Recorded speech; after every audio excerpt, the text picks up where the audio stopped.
Welcome, everybody, to another episode of Fitness Made Simple, a podcast powered by Prodigy Fitness. I am your host, Andrew Hamel, and today I'm joined by my good friend, John Clauser, who owns Custom Care Compounding Pharmacy. Today, we wanted to talk about GLP-1s. It's a hot topic, not only in the fitness space, but I think just in everyday life. I think everybody knows what a GLP-1 is, or they've at least heard of a GLP-1, or maybe they don't know what a GLP-1 is, but they know what Ozempic is. So I want to bring John on to kind of just talk about GLP-1s and like what they are, who they're for, and those types of things. So John, appreciate you joining me today. Yeah, thank you very much. We're glad to be here. Absolutely. So quick, if you can just give me like a quick 2-3 second just intro as who you are, how you got into owning a pharmacy. Like what is compound pharmacy? I know that's a big question that sometimes we get as well, but like, can you just dive into a little bit of that?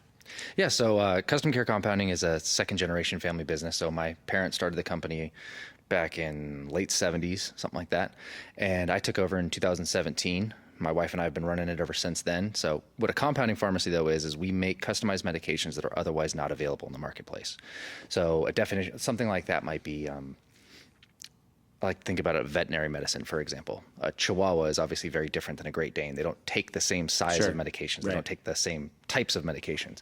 And also we can, thinking a lot about dogs and things like that, we can also add in different flavors. So what we basically are doing in a compounding pharmacy is we take the raw chemical, the powder in its purest form, and then we turn it into whatever we want to turn it into. So we can turn it into a sublingual lozenge, we can turn it into a topical cream, we can turn it into suppositories, all sorts of different things that we can do. Right. Okay. Yeah. And so with that being said, like, do you guys manufacture like GLP-1s? So we make GLP-1s. Definitionally, a compounding pharmacy is not going to be a manufacturer. That's getting a little into the nuance of the type of. But we make customized medications. The customized that does include things like GLP-1s. Okay. Yeah. So what is a GLP-1? Because they're a hot topic, right? Like everybody knows or has heard of, Wegovy, Ozempic, like all those different things.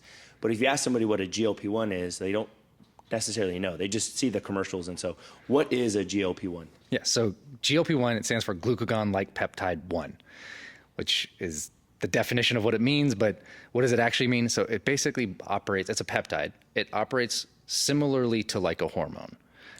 So these are naturally occurring substances that exist in our bodies. Now, the versions that we're buying from Ozempic, Wegovy, whatever these different companies are, they're making a synthetic version that's mimicking the GLP-1 that's produced by our bodies.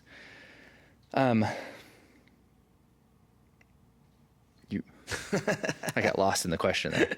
Yeah. Oh, so what is a GLP-1? Okay, so GLP-1s are naturally occurring substances. They exist in our body. They're usually secreted in our gut when we're full. So they're telling there's a messaging signal that gets sent back to the brain telling you you're full. Yeah. We're done down here. Sure. And that's what a GLP-1 is supposed to do. Now, what is being mass marketed into the marketplace now is, like I said, the synthetic version of that, and has broader applications than just weight loss. It originally started as a medication that was for managing type 2 diabetes, and now people like compounders or other integrative medicine specialists or functional medicine doctors are finding that they have other applications outside of just weight loss. But like all things, I would always say that there's no such thing as a biological free lunch. So there's always going to be trade-offs, and not necessarily that everybody's the ideal candidate, but there are certainly plenty of people that could benefit from it. And there's also plenty of people that should avoid it. Sure. Yeah. And I think you and I share the similar philosophies regarding a GLP-1, right? Like I have so many people like, oh, like you're a trainer. You must be just so against GLP-1s. Or like, what are your thoughts on GLP-1s? And I'm like, well, I think if done correctly and then used in the right situation, they can be really helpful. But like you said, right, they're not for everyone. And there's certain requirements, there's certain criteria that probably need to be there for them to be most beneficial, right? Yeah. So from your perspective, right, and I know let's preface this by saying, and you've said this before, right, like you've done a lot of research because you go and you talk to doctors and you've done the research so that you know what you're talking about, but like you're not a pharmacist by trade, right? You just own the pharmacy. I just own the place. You just own the place, but you've done the research to go, hey, like, this is what I can provide because I know all these things, right? So like, what are some initial criteria that you would put out as like, hey, if you're thinking about a GLP-1, like maybe these things need to be in place, or we should think about these things first before we do a GLP-1? So I would use the analogy, if you're a person who's looking to build your perfect body, think of it as like you're building your perfect house. You would never build your perfect house, your dream home, on shaky foundation. Sure. You wouldn't build that on sand and build this beautiful estate that you're hoping to build. So just the same exact concept, I would say, is what you want to use when you're building your future self, your future healthy body. So you have to make sure you're going to look at certain things first. So individuals that may not even know that they may have some sort of gut problem or an autoimmune disease or hormone dysfunction or something like that. Those are all things that you should be doing. That's part of your foundation work that you should start with well before you get into, I'm going to put this GLP-1 in my body and just hope that I'm going to lose weight. I mean, similarly, you can go into the next, that's just in the pharmaceutical kind of a category. That's just in the endocrinology of it. Obviously, lifestyle modifications. You need to look at changing your diet, changing your exercise, making sure you're lifting heavy things, making sure you're eating plenty of protein, because you're about to start going into this process of you're going to be eating really diminished calories. You're going to eat this low calorie diet, and that can cause all sorts of problems for you. So I think that anybody that's considering a GLP-1, they may or may not be a candidate, but before they even consider that, I think there's definitely some steps that they should take to lay the foundation to start, to make sure that they're setting themselves up and not having this trade-off of, sure, I'll be a skinnier version of myself, but I'll be less healthy. Right. And there's a lot of different issues that can come from drastic weight loss that's sudden and rapid due to massive caloric restriction, which is what these are trying to do. They're trying to get you to not eat as much food, and thus the caloric burn, the difference, is going to cause you to lose weight. Right. But if you're just eating donuts and cake and whatever, and you're eating you're eating bad foods that are less calories, well, number one, once you get off of the GLP-1, you're probably not going to recover. I would say you're not going to keep the weight off. Right. It's not going to be sustained because you've never done the things to improve your overall health. Right. And without doing those foundational bits, it's just kind of like I think of it almost like this is the new and most expensive version of a yo-yo diet. Sure. Yeah. And I think, it's great that you say that, because I think that people view GLP-1s as like this magic pill. Yeah, right. They do. And my wife has friends, as an example, who are like, oh, I just want to lose 10 pounds. I just want to lose that last 5 pounds. So I got on a GLP-1. And it's like, what? No. It's also like, why? What does the 5 pounds mean to you? 100%. Like, is there some reason that the loss of those 5 pounds is impactful in your health? If you're just off by 5 pounds, it's probably not going to make that big of a difference in your overall health. It's going to make you potentially feel better, but you can also get that through lift heavier things, and sometimes even by simply adjusting your diet, you're probably going to find those 5 pounds. Sure. Or you may end up gaining 5 pounds, but you lost 10% body fat. Well, you're going to look way better 100% at 5 pounds more than you would at 5 pounds less. And so it's like, what are you optimizing for? What are you actually trying to go for? Are you trying to just be a smaller version of you, or are you trying to be a healthier version of you? Correct. Yeah.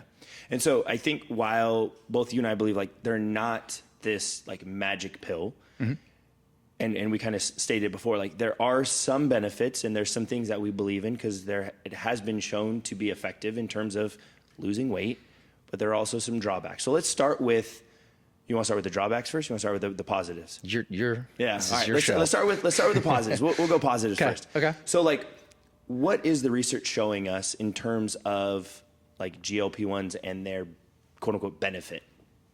Okay. So this little bit of nuance onto how the data is showing, because everyone will say they'll read things online, or they'll see an ad that says something like someone goes on semaglutide or Ozempic and they lose 17% body fat.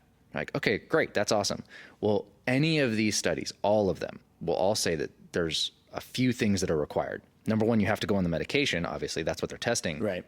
But secondly, they require lifestyle and nutrition modifications. So you must do changes to your diet and changes to your exercise. So even in these studies, that when things get advertised of this is the benefit, well, yeah, it's happening because people are also changing their lifestyle. So while what the GLP-1 is doing and what it's supposed to help with is it's turning down the sound of you're hungry. Sure. So it's designed to help stave off hunger.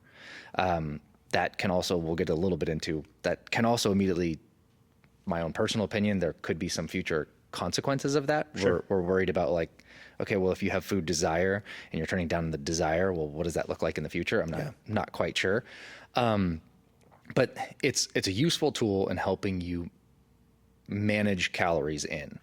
So it's getting you to live in that caloric deficit while also maintaining an increase in your output. So you're changing the lifestyle. And because you have to be much more selective with the foods that you're eating, that's the nutrition part of it.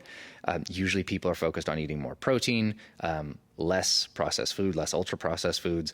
So it's like, well, how much of that is exclusively the GLP-1 and how much of that is like, well, what if you just tried that before you did it? Like, what if you spent the next 60 to 90 days, you made a promise to yourself, I'm going to eat 0 processed foods, and let's see where I go and how do I end up in that case? I guarantee you're going to feel better. Now, granted, the GLP-1 is designed to help you and make that a little bit easier.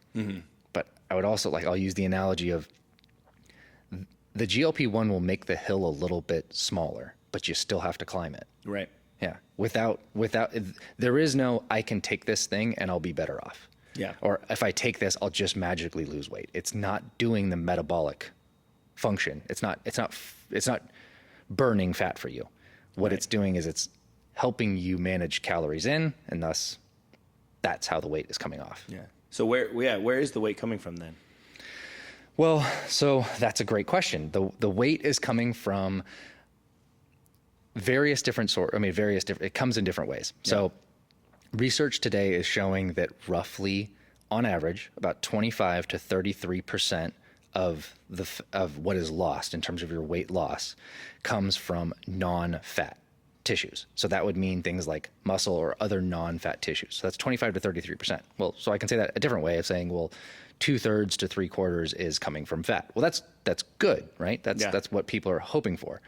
But that's, again, it's not to say that GLP-1s are bad or that GLP-1s are good. It's just, we know that somewhere around 1/4 to 1/3 of what you're going to lose could come from things like muscles or connective tissues, or whether you're looking at what if you think connective tissues, you're thinking of like ligaments or things of that nature. So living a sedentary lifestyle, going on a severe caloric restriction, you lose muscle and you lose connective tissue.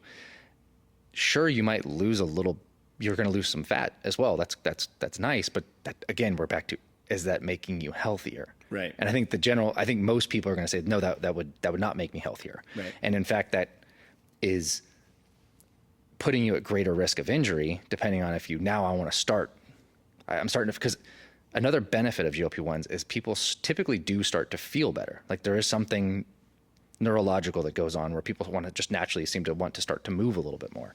They're willing to go out for walks or willing to go out and, because you're starting to lose weight. Yeah. Well, but if you're losing connective tissue and you're losing muscle, and then you go out and do these things that you haven't been doing historically for probably quite some time, that's where it can get a little bit dangerous. And so it's just not to say that don't do it. It's just to say it's fine, but you need to lay your foundation. You need to make sure that you're doing things before you go into. Imagine if you're saying, okay, well, if I know I need to lose X amount of weight, so let's say I want to lose 10 pounds.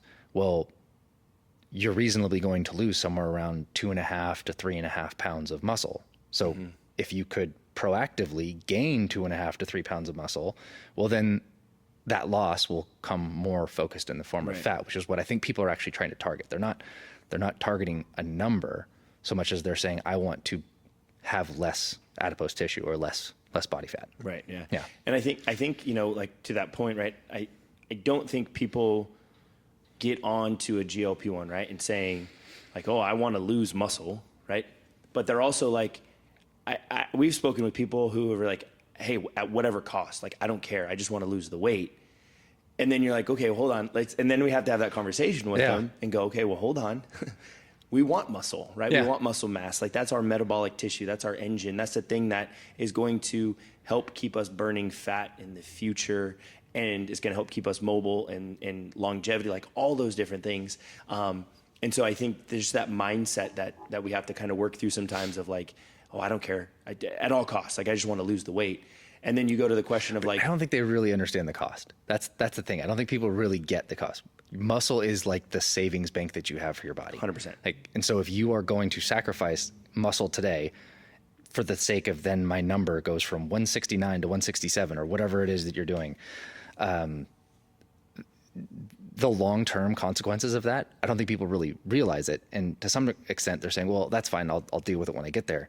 Like, well, no, you're going to deal with it in the form of, you may be worse off when you get there. Massive differences in your life. Like, all of a sudden you're not able to even go to a gym because of issues that you've created for yourself. Right. Yeah. And I think, people get this, like, we hear it, frequently of they throw out this random number, what we think might be this random number. But to them, it's like, oh, that was the number I was when I was in high school.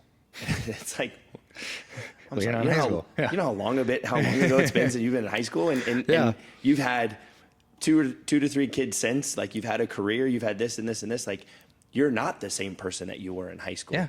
Your body physiologically is not the same that it was in high school. So chasing this number of I was 120 in high school, like just makes no sense because you're not that person anymore. And instead going, hey, what is a healthy number for me?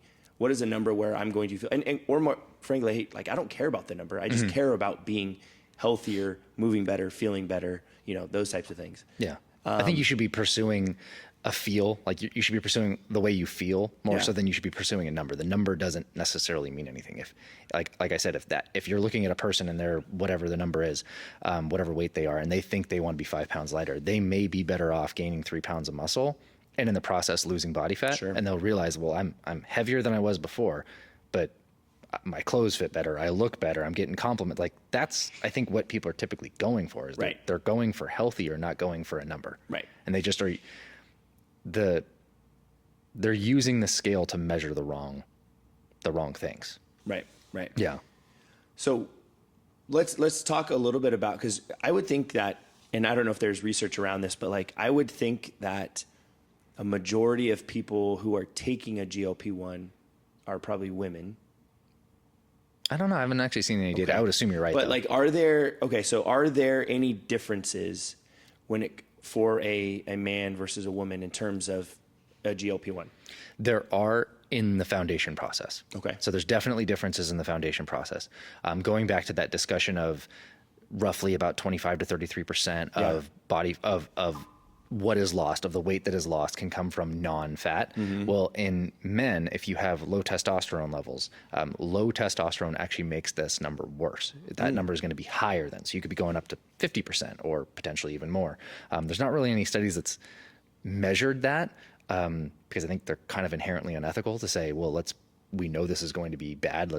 How bad is it going to be truly? Yeah, right. So there's a little bit of, there's not a ton of data on it, but there is measurements of low testosterone will cause you to have non-fat loss. That's just the direct exact opposite of what your goal is. So because testosterone itself is anabolic, it's designed to support muscle tissue. It's supposed to hold muscle, helps you build strength, helps with protein synthesis. So having men that struggle with low T already, now you're going to put on to this GLP-1. So you're going to have this massive reduction in calories, right? And so during that rapid weight loss, the untreated lower testosterone can lead to greater lean mass loss. So that lowers the resting metabolic rate. So that's your resting metabolic rate is just the amount of calories you burn in a day. Right. So that's going to bring that number even down. So now your body is kind of trying to compensate for the fact that you're only giving it you're giving it way less calories than it used to. So it's doing less. Right. So that means it's not replenishing. It's not doing normal processes that should exist because in order to do that, it requires calories. Sure. So now your resting metabolic rate goes down, and it makes it a lot harder to sustain that fat loss long term or prevent the rebound fat gain that happens when you go off the medication. So now you're stuck in this position of, okay, well, do I have to stay on this thing forever? And I don't think most people want to go on any sort of medication for life if they don't have to. Right. So yeah, low testosterone with a GLP-1, but no lifestyle modifications. It's kind of like hitting the gas in a car with the parking brake still on. It's like, yeah, sure, you're gonna move around a little bit, but it's just not. It's not it's not what it's designed to do. It's not the way your body option is. It's not the optimal function. Right. And I think that's one thing that people, like you mentioned, I think people ultimately don't want to be on a GLP-1 forever, right? Like they don't necessarily want to be on a medication forever, but they also don't have that plan of action, right? Or they don't think about the end and go, okay, they have more of that mindset of like, oh, I'll just get there when I get there, right? Like I'll cross that bridge when I get there, and before they know it, they've kind of maybe 5 years have gone by. Yeah. Right. Or maybe they've blown up the bridge because they've just totally they haven't done what they're supposed to do. And then, like you said, now they're potentially worse off than where they were because now they have less muscle mass. Maybe now they're in pain a lot more because connective tissues aren't there, or they're starting to there's some degradation in those tissues or whatever that looks like. Right. So I think that people should be thinking about a plan of action. So what does that plan of action look like, right? Like if you were to say, hey, if you're looking to get on a GLP-1, and we already talked about, hey, like maybe we should focus on other things first, right? Let's fix the foundation, maybe checking hormones and those types of things first. We do that. We realize, hey, I'm a good candidate potentially to be on a GLP-1. Like what should my thought process be? Like what should my plan of action be? Meaning after you've already gotten your or like even evaluations? Just like, yeah. So like I'm starting it with the goal of like getting off of it. Let's say in a year. Yeah. And then like what should that look like for somebody? So obviously I'm going to be biased because I'm making a compounded version of this where you can microdose it. But I think that the ability to ease into something, anytime you can go start low, go slow, I think that's probably going to be your best benefit. Why is that? The reason why is because so most people that go on GLP-1s, there's an early ramp up phase and it's pretty steep. So in the first 6 to 8 weeks, you're going from nothing to the dose that you're supposed to end up at. And that's where a lot of the times you're getting this gastric distress, this issues, all these different gut disruptions. And so this can be anything from like most commonly you're discussing like diarrhea, constipation, a great example, I've heard this before, that the nausea, when you think about nausea, you go like, okay, well, sometimes you just don't feel that great or you just kind of feel a little funny or something. Yeah. Think like first trimester of pregnancy, women that are struggling where you're like, I can't function. I can't do anything else today. Wow. I'm truly, I'm staying home today. That's the type of, these are extremely disruptive side effects. They're not mild by any stretch. Yeah. So sometimes I think they can be understated because you just say like, oh yeah, there's some nausea, there's some some this and that, and you're like, well, okay, well, like I've heard that before from different commercials and things like that. Well, what does that really mean? Okay, no, imagine it disrupting your life and it being that bad that it can disrupt your life. So the ability to slowly introduce a molecule like GLP-1s or these different things into your body at a slower rate, even to the point where you should probably be introducing it to your body and feeling no effect whatsoever. You're just trying to get your body to recognize that this is now in your system and doesn't shock the system. Sure. And that's, so if you are the type of person who's going to say, well, yeah, I've laid the foundation, I've done all those things, and now I'm ready to get started, I would still recommend that you figure out a way to take the lowest possible dose you can and do that for a period of at least a month, and then start the ramp up period after that. And maybe you don't even follow the same normal ramp up period. It's not going to be, well, you're still going to be paying the same amount. If you're buying the commercially available, the manufactured product, you're still going to have to pay the same amount because there isn't a different version of this. Now, if you go the compounded version, it's usually going to be less expensive because you're able to less of the medication. So we're able to save people money in that way. So there's pluses and minuses. Sometimes being able to slowly introduce it, you're not going to have the immediate weight loss benefits that are going to come from that, or the immediate feelings of the food noise coming down or things like that. But also at the same time, you're not having any of these other gastric distress problems. And I think that like before we get to the rest, like it's funny. I was talking with Molly yesterday about just this. I think there's still this idea of like if this is good, well then more must be better, right? So I think sometimes, right, like with the GLP-1, right? Like they get this idea of like, oh, you know, one dose is good. Like one shot of tequila is good. Yeah, so right. The whole bottle should be the great. whole should be great, right? So, you know, and I think sometimes like, you know, to your point, people will try to ramp up too soon because they're like, well, this, you know, one dose, great. Like, all right, cool. I'm going to go up to 2. I'm going to go up to 3 or whatever it is. And you're like, wow. And I think more some is people not always better. Absolutely. Yeah. And I think some people are getting excited because they're starting to think, okay, well, I think this is working for me. So far, I'm able to handle this and I'm not having the disruptions or the side effects or anything like that. So they get really excited and then they want to jump right into it. And that's good. I just would say it might be better to channel that excitement and that energy into different workouts or how you're going to handle your nutrition or, I don't know, other things that you enjoy in your life versus that. Yeah. Yeah.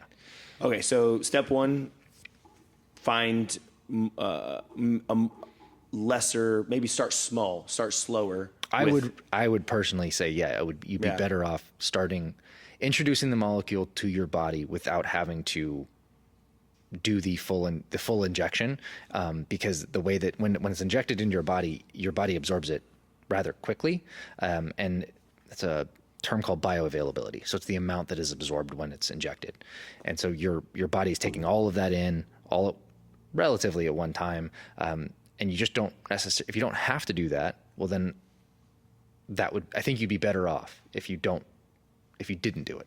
Okay. Your best safeguard against these detrimental side effects is by avoiding all of a sudden here it is, the full dose, here you go. Right. Yeah. So what would be your next step, right? If we're starting out small, what would be the next kind of step in that plan? Well, I mean, hopefully at that point you've already been utilizing the lifestyle modifications, but if you haven't, then absolutely now that the GLP-1s in your body, you're going to have to be more judicious, I guess, about the calories that you're bringing in. So in that case, that's where you really need to focus on making sure protein first, and then the other things, healthy fats. Fats are actually good for you. Eat them. They're good. Make sure you're getting those in your body. Avoiding the ultra processed foods, things of that nature. That would be, I think, kind of the it should be in your foundation plan, but if it isn't yet, you're definitely going to need to start. It's going to force the issue, right? Because you're no longer going to be able to eat the same amount of foods. It's just, that's by design, it's going to prevent you from doing that. Yeah. Yeah. Okay. So start small, fix our diet. What's next? I mean, absolutely. The best thing that you're going to need to do is you're going to need to be working on your strength training, because like I said, that 25 to 33% is going to come from your other non-fat connective tissues or muscle. So the best defense you can do to do that, there are ways in which you can prevent the muscle loss, and that is through strength training. Right. So if you're not doing strength training, you can pretty much guarantee that that's where you're going to get in that 25 to 33%. But if you are, again, don't go to the gym and kill yourself. I mean, in the sense of like going like, oh, I have to fight like an animal because I'm going to do that. That can also be detrimental. Right. That can also be bad. Just make sure you're doing good compound lifts, making sure you're lifting things heavy, progressive overload, all those types of things. I think that those are absolutely essential, and probably one of the main drivers of why people will then benefit from GLP-1s long term, is because again they're changing their behavior, and lifting heavy things, seeking out muscle, right, will be good for you in the long run. Absolutely. Yeah. And I think, to that point, like we have a few members who are on GLP-1s to some degree. And I think that's been a big like push that we've been making with them is, yes, like you're here to work out and that's great. Like that's a step in the right direction. But what you were saying earlier of like, we have to be really intentional about building muscle. And how do we build muscle? We do it with big compound lifts, heavy weights, like we're moving towards failure. Right. And so if you're in here and you're in the gym and you're only using the 5-pound dumbbells and you're just like, yep, I got 15, 20 reps. Like, this is not hard at all. Like, you're not really doing anything. Right. Yeah. Like, so we've been really like pushing some of those ladies and gentlemen. Yeah. We have a couple of our fellows who are on them as well, of like, hey, like, let's actually really push the weights, right? Yeah. Like, yes, let's be smart about it, but like, let's really focus on building muscle. And we're going to do that by lifting heavier weights. Yeah. And that's okay. It's not scary. It's great. I mean, usually once you start doing it, you realize, oh, I'm way stronger than 100%. I thought I was. I didn't realize. I just thought that, I had to pick up the 15-pound dumbbell and do bicep curls, and that's to 10 or 15 or whatever random number you thought you had to do. And you didn't realize that, oh, actually, I can do 25 pounds and I can do that for 5 to 8 reps. Right. I didn't know I could do that. I can still build muscle that way, right? Yep. Like you can build muscle with 1 rep, you can build muscle with as long as you're doing it right. Yeah. Right? Yeah, exactly. And I think there's excitement in that. Yeah. And I think that the ability for GLP-1s, there are some neuro benefits that seem to come from it. And making sure that you're tapping into that lifestyle modification and tapping into that working the exercising, I kind of think of it as GLP-1s are the tool. They're not the treatment. They're just simply a thing that offers you the ability to then change your habits. And if you don't change your habits, well, then once you go off of it, you're going to go right back to where you were, but you've now got 25 to 33% less muscle and less connective tissues. And you're just it's all going to come right back. And that's where people are going to be worse off. Yeah. Yeah. It's like that old, that old TV show, The Biggest Loser, right? You get all those people who just lose a ton of weight in 6-8 weeks, whatever the length of that show was. And then you always heard oh yeah, so-and-so's back up, 40, 50, 60 pounds. And it's because they went off the show and never made any lifestyle modifications. They were just yelled at all the time. Yeah, they were forced up. They were in, everything was controlled for them, right? You wake up at 5 a.m., you're going to go do these crazy workouts, and then we're going to control the foods that you're eating, and everything was controlled for them. So rather than teaching the person how to fish, kind of a concept. Right. Yeah. So so start small, obviously change our food, start lifting weights. Anything else that you would put in that kind of initial plan, that plan for foundation? Oh, in the plan for foundation, definitely having the hormones and the gut health being checked. Okay. Before you, to me, it's this is an absolutely known gut disruptor. Yeah. There's some interesting data, something depending on what study it is, upwards of about 85% of Americans have a form of leaky gut. And so imagine that if most people walking around have some form of a leaky gut, and now you're going to give them medication that is going to cause gut disruption, well, you can create all kinds of issues for a person in that. Your immune system exists in your gut. Messing with that system can cause all kinds of problems. Yeah. It's in fact one of the things that we do in our pharmacy is we get a lot of patients that come in and they've been frustrated with I don't know if you want to use the word traditional medicine, but just basically the normal healthcare system where everyone's kind of siloed. Yeah. So you go to the GI doctor because you're having some sort of gastrointestinal issues, and you're going to your dermatologist because you have skin issues like eczema or rosacea or psoriasis or something like that. And then they're also talking to their general practitioner about difficulty sleeping. And then they go, well, all of those things are interconnected. I just didn't realize that they were all interconnected. Yeah. And so somebody to pull it all together, that's going to make all the difference in the world for them. So making sure that you're checking on your gut and your hormones, those are honestly probably the most important thing that a person can do. There are other things that you could do to try and see if you're maybe one of these people that might be slightly more sensitive to GLP-1s when it comes to your gut health and not so much your gut health, but the side effects that exist. So the nausea, the other things that come from when you introduce GLP-1s. There are supplements out there that you can take that help boost your natural production of GLP-1s. Okay. Now, pretty consistently, most of the research says that simply boosting your own natural production of GLP-1 is not the same as taking these medications. Mm. I take that with somewhat of a grain of salt because I'm well, who's paying for the research? Who's funding the study? Is it Ozempic? Because then of course they're going to tell you Eli not. Lilly says you should take our product. Oh, no way. That's crazy. But it does seem that they're not the same. However, the point being is, but if you take a over-the-counter supplement that's supposed to boost your body's GLP-1 production, and that makes you really sick and nauseous, well, then you definitely know that when you go on an injection, it's going to make you sick and nauseous. So versus instead you could go, that's even better candidate than if you're going to still be nope, at all costs, I'm going on a GLP-1, I'm going to do it. Well, then look at compounding pharmacies and look at sublingual versions of that. That's what we do. We do a sublingual version. It just sits underneath your tongue. There's no needles. There's no anything you have to deal with in that regard. So in terms of the foundation pieces, yeah, I would say absolutely making sure you're getting the gut checked, getting the hormones tested, and then looking at those other things. Yeah. Yeah.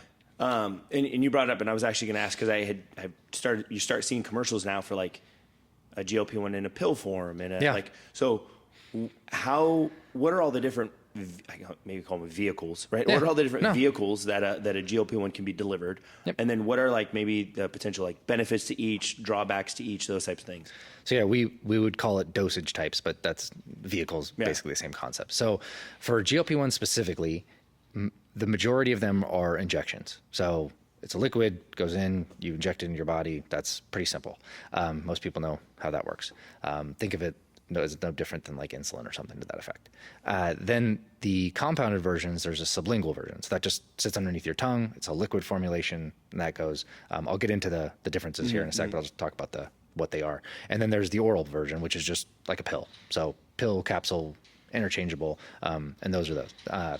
Now, getting back to that concept of bioavailability. So it's the amount that's absorbed in your body. So when you introduce this thing to your body, how much of that is then going into your system? So basically, the injection has the highest rate of bioavailability. It's something like 89 to 91% or something to that effect. So meaning this goes into your system, you're absorbing most of it. Okay. So that's why these injections are like 2.4 milligrams or something to that effect. And you're doing a small dose of that. You're not even necessarily doing the whole. That might be the dose in the pen, not the dose that you're receiving in a small injection. Then you go into the sublingual versions, and they're not the 90%. They're closer to about 35 to 40%. So that means, again, what you're taking in, what is actually absorbed, and what goes into your system. Okay. And then you go down to the oral version. The oral version is like, it's very low. It's like 1 to 4%. It's very, very, very low. Okay. It's almost, the thing about what's interesting about GLP-1s is not that long ago, they were basically considered non-medications. They were not viable because they didn't live long enough, essentially. And it's not the right terminology exactly, but they were really difficult to maintain and stay stable. Okay. So, and what's even worse is when you process that through your gut pretty much kills the molecule. These are like very, very delicate. They call them macro. They're like macro molecules is what they'll refer to them as. So they're very large molecules by comparison to like, think of a molecule like water. So H2O, it's just those little things. This is a very large molecule. So it makes it difficult to keep it stable. Mm-hmm. And so then eventually when they figured out how to be able to do that and they put that in the injection, that was one of the major breakthroughs that made this become the craze that it is today. But there's benefits and drawbacks to the bioavailability. So just saying that one is extremely high bioavailability doesn't necessarily mean that that's good or bad. It just means that your body is absorbing the majority of it. There's less things that are not being used. Sure.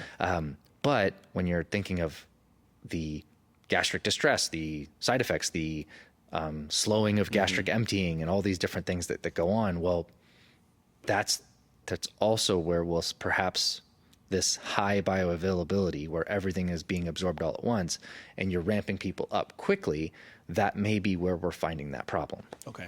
Yeah. Okay. So your recommendation would be, and obviously because I can't say manufacture. You can say it. I mean, I just can't say it. Yeah.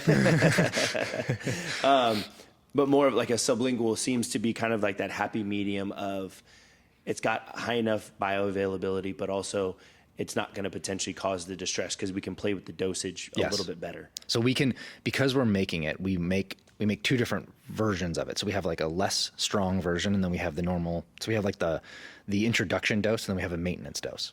Okay. And so what you can end up doing is you would start with this introduction dose, and even then, because it's a liquid, you can the word titrate. So you can start that number, and you're going to ramp up. So you may start at 0.25 mLs or 0.1 mLs, a very, very small amount of liquid, and then end at the end of those 30 days at, let's say, 0.25. So you start at 0.1 and you go up to 0.25. And then the next month, you're at now the solution itself that it's going into is maybe twice as strong, or maybe, something like twice as strong. but you're still going to be taking that 0.25 and it just rests underneath your tongue. So all you do is in the morning, you brush your teeth, rinse your mouth out, do all that good stuff, and then just throw this underneath your tongue and let it sit there for at minimum 90 seconds. The longer you do, the better. Yeah. But then the only thing we would always recommend people is just don't swallow it, because now you're going into the oral version and you're not going to, it should dissolve into the blood vessels that are underneath your tongue. Right. One nice thing is we have a bunch of blood vessels right underneath our tongue, gets right into our bloodstream. So it's a great way to get medication into you in a really effective way. And so that's what the sublingual version does. Right. So then with the pill, essentially, like the reason it's so low is that, like, I mean, your gut acids and all those things are just, it's just. Yeah. So the bioavailability, the fact that when you take something like a pill and what you're getting out of it is only in this like 1 to 4% number, is it's because, when it finally passes through all the different systems of your body, there's not much left over. Yeah. Yeah. And so that's also why they're coming out with, I think the name is like Wegovy oral or something silly. I don't know. And so they're originally, this was advertised, they were going to go from, I think the highest dose right now is 14 milligrams, the little pills. Ooh. So 14 milligrams is what they take. They're going all the way, originally was going to go all the way up to 50. Wow. And it's because they've done the research now and they've realized, like, oh, well, most of this is being wasted. Yeah. And I think ultimately, and according to even some companies like Eli Lilly themselves, people don't seem, well, it's mixed. Some people seem to like the concept of doing a injection, and some people just would much prefer to be able to just say, oh no, I just wake up in the morning, I take a pill. I think it's different preferences for different people. Yeah. Some people are claiming that there's excitement around the idea of, I just only have to do this injection once a week, and then it just stays in my system and I don't really have to worry about it. Also, funny enough, there's going to be newer versions of this that are coming out that could be less frequent injections, meaning once a week it would be less frequent than that. So you're looking at once a month or once every 3 months. And immediately my brain goes to, so this medication is going to live in this person for 30 to 90 days. Well, what if that has side effects? Like, how do you stop it? How do you figure out a way to get this out of a person? What if they have an allergic reaction? Like, how do you know that there's not going to be something in there that's going to cause a problem? And then if there is, and it's living in them for 30 to 90 days, oh boy. Yeah. But that's future drugs that I don't even think they've hit human trials quite yet. Yeah. Well, it's future problems that they'll just create a drug to fix it. Yeah, of course. I mean, it's like, like many medications, when you take a medication, eventually you're going to start developing some form of a tolerance to it.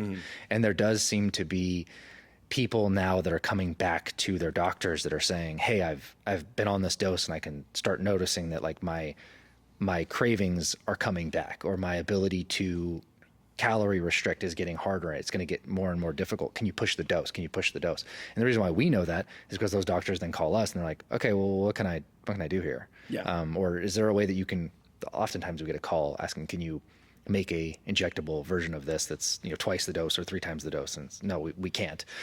We don't do any injections, but that's what they're looking for, is they're looking for the next thing, because their body is starting to adapt to it, which I do think is where this also is going, as well. Eventually, I don't want to say the doom and gloom stuff, but I do think that there's some level of, they'll sell you the next medication with a higher amount and just get you used to that now, and then keep going to the next thing. Which is the cautionary tale of, if you're going to get onto this, have a plan from the beginning of, what am I going to do with this? What tool is this for me? How am I going to use this tool? And then what's my exit strategy? And if your plan is just, I'm going to go on this thing because it's going to help me lose weight, and I'm not going to do any of the things that's required to get me to that point, I'm not going to actually do the weightlifting, I'm not going to do any of that stuff, most of those people I would recommend don't do it. Okay.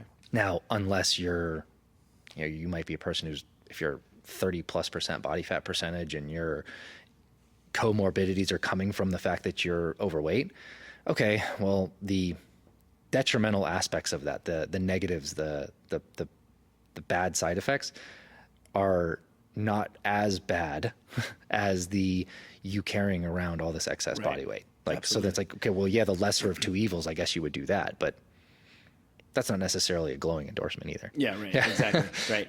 And it's one of those things of like, okay, you have your 30+% body fat. You have these comorbidities. There we go. I couldn't say it. But I think it all goes back to the idea of like, have a plan, right? Yeah. Like we're not saying that GLP-1s are bad. We're not saying that, we are saying that some people believe that they're the next, magic pill. Yeah. But what we're saying those people should probably not take it. 100%. Yeah. 100%. But we're saying have a plan, right? Yeah. Like have a plan around what are the other things that you're going to be doing to ensure that ultimately like you're turning your life around, right? You're using this as a tool to turn your life around. Yeah. Yeah. It's like saying the right medication for the wrong patient is still the wrong treatment. So you can say that the medication is good, but you're giving it to the wrong patient. That makes it the wrong treatment. Yeah. Yeah. So while one person might say, oh, this is amazing and it worked for me. 100%. It's like, well, yeah, but that person isn't you. No. And so that means that in your case, you may be an excellent candidate and you may not be. Right. It depends. It's the tricky thing about personalized medicine is it's personal. Yeah. It's going to come down to that unique individual, which I think is also where most of healthcare is largely going to be going. I think most people, the consumer, the patient, would much prefer a personalized outcome than the one size fits all or one size fits most approach, which is what a lot of traditional experience is. Yeah. So for somebody who is maybe interested in getting on a GLP-1, right? Like it's still something that you need a doctor's note, right? Unfortunately, there are the companies like, what are some Hims. Of the telehealth companies? Hims was right. They did the Super Bowl commercial. Yeah, right. Hims and I was trying to think of the other one. There's the other one. Was it Roan or Roe? Roe. There you go. I was like, not Roan. There's a bunch of them now. They're all over the place. Yeah. That's a whole different concern I have. That's exactly. Yeah. Right. But so people can't just come to you and go, hey, I want to be on a GLP-1 and you're going to make it for them. No, they couldn't just come to me and say, I want this thing. Can you sell it to me? Yeah. It would require me to get their physician involved and get a prescription, and then we would be able to make it for them then. But also, that's kind of the inherent benefit of a system like that. That's the way I think that things are supposed to be. It shouldn't be, I can book a 5-minute appointment, say, hey, I want these things, and then you turn around and go, sure, we have this. I happen to be a doctor that works for this other organization, and then here you go. Here's the thing. It creates a lot of unforeseen consequences, I think, because in that short, brief stint, it's very difficult to understand the whole total person. Sure. I'll give an example of one of those telehealth organizations. A friend of mine went on there, was complaining about difficulty sleeping, like listlessness, that type of a thing. And they recommended she should go on an SSRI. So she's taking a antidepressant now. It shows up at her house, and just like this weird mom intuition thing she has, she just decides to throw them in the trash. I think she said in the toilet, and don't do that. Yeah. Don't throw them in the toilet. But or Nemo's around. We'll say that she threw it in the trash. Yeah. And then ended up going to a primary doctor, or I think she went to a naturopathic doctor. I can't remember what she ended up doing. But went to a different doctor local to her, and the doctor ran a hormone panel and said, you just have low progesterone. Like, your reason that you're struggling with sleep and the reason that you're struggling with these other areas, it has to do with your hormones. It has nothing the SSRI that you would have taken would have done absolutely nothing to do that. There would have been no solution. And you probably would have gone a few more months, maybe some benefit, because SSRIs work for like 30% of the population, something like that. And so you might have been able to get some benefit, but long-term, you would have been worse off. Yeah. And you would have thought that you were treating it, but you weren't actually addressing it. And that happens not uniquely to telehealth. I'm not saying it's only telehealth that does that, but it's anytime you're starting something new, you want to be cautious with anytime you're starting anything new, and getting as many perspectives and as many opinions on it as you possibly can is certainly valuable. Sure. Yeah. Absolutely. Yeah. Okay, so I can't come to you necessarily to say, hey, make me some GLP-1s. However, one of the things that you mentioned in the foundation is getting my hormones checked. Is that something that you can help with? Oh yeah, absolutely. So yeah, you can absolutely do that. The saliva tests, they don't require any sort of a prescription or anything. And that's how you do your hormone. That's one of the ways that you can do hormones. So we sell a saliva test. The one that we do that I would recommend most of the time is going to be a few different of your hormones are being checked. So you're going to check like estrogen, and men specifically, we'll start there, and then I'll talk about for women. So you would do estradiol, because that's a type of estrogen. Men produce estrogens and women produce testosterone. So fun fact in case you didn't know that. But so you check estradiol, testosterone, DHEA, which is kind of a precursor hormone, progesterone, and then also you would check cortisol in that particular test. And so the one that you're testing the cortisol for, you're testing it like multiple times throughout the day. The version that you would do, women could also take that same exact saliva test. Sometimes it's recommended to take another one that also measures. There's 2 other types of estrogens that it'll measure. And so it's just going to give you an ability to look at, is there anything that's coming from that data point or those data points that will point you in a direction of, hey, maybe you should do this thing first to make sure that your foundation is built properly.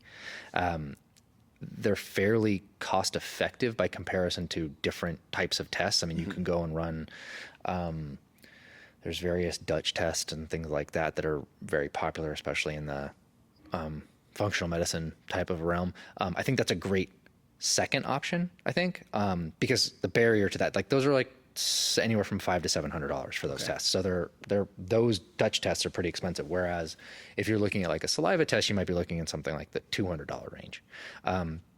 So the data that you can utilize is not necessarily going to give you the complete picture. It's not the perfect test, right. But at the same time, it's a great introduction. I can find out and I can learn enough from this to say, do I need to follow up? Do I need to visit my primary doctor? Do I need to go to a specialist? Do I need whatever you're going to be looking for? The data that you can get from that, you can get a lot of information for a fairly low price by comparison to other things. I would recommend, well, there are times that it might make sense to do blood testing, but typically the drawback with that is that it's only going to be what's in your blood at that exact moment. Okay. So, if you're getting your blood sample, it's like, well, what was it like that day at that moment? If you're a woman, that part of your cycle, that's how all that stuff breaks down. Now there's definitely times where that's going to be valuable because you're going to want to know. There's things that show up in blood that don't show up in saliva, or to those, you can get better answers from blood than you can get in saliva.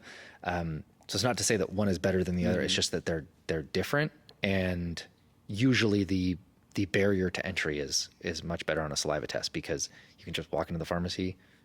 We tell you how to fill out the paperwork, what you do, how you do it. Women, you do have to do it on a certain day of your cycle. So we break that down and then that just gets sent off to a lab, and usually in about a week or 2, you get your results. Okay. So you've got some pretty good data and some actionable information you can start off with, and you're off and running. Yeah. Yeah. Awesome. Yeah. So we've been kind of jamming out for a while, and I want to be cognizant of your time, so I want to make sure that we wrap this up relatively quickly. But before we do, I wanted to, any last message or messages around GLP-1s that we haven't really touched on yet for those folks? I'm going to riff. This is a little, there's not a lot of data on this, but I do think this is something that for the people that are on GLP-1s that they should maybe be mindful of. There is this is my natural cautionary brain. There's some research that's coming out and it's painted in a positive light.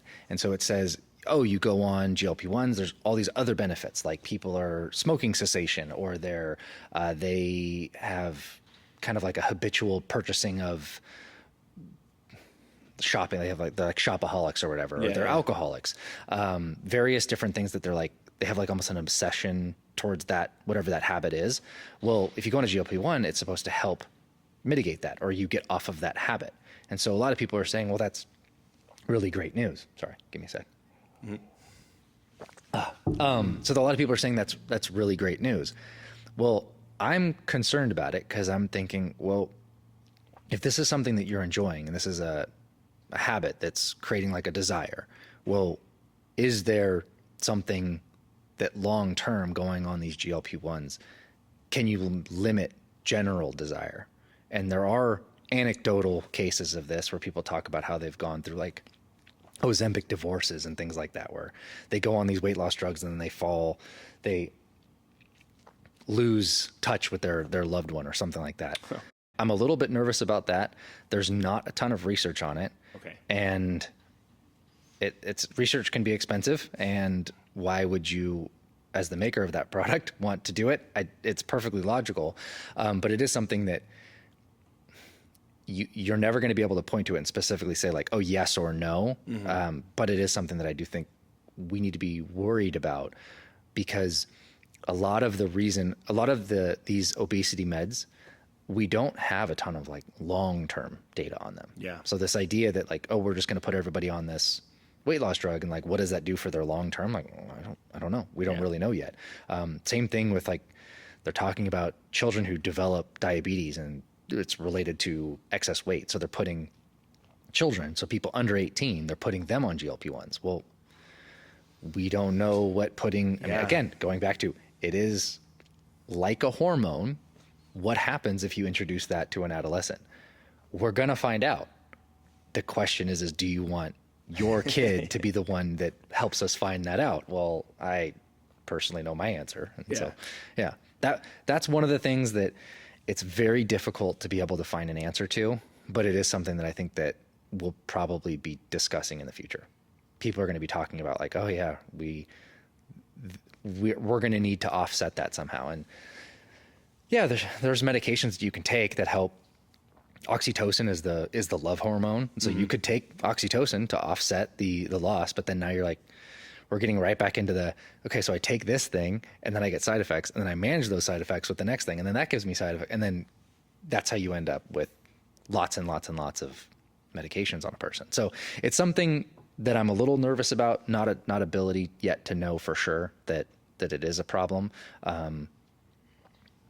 And also on the flip side, it's like, well, but if a person is addicted to smoking right now, and this is going to help them get off smoking, well, the benefit of them no longer smoking in terms of their long-term health is probably going to outweigh the issue. And if they're doing all of the foundation work and having an exit strategy, well, then maybe they can utilize the benefit and mitigate the downside. Right. Yeah. All right. Cool. Yeah. I love it. Well, I appreciate your time, and we're going to wrap up there. But I know we'll probably have John back on in a future episode to continue to riff on all things GLP-1s, and John and I just go down rabbit holes together. So we'll be back for sure. But thank you again for listening to this episode of Fitness Made Simple, podcast powered by Prodigy Fitness. I'm Andrew. He's John. We'll see you guys soon. Bye, everybody.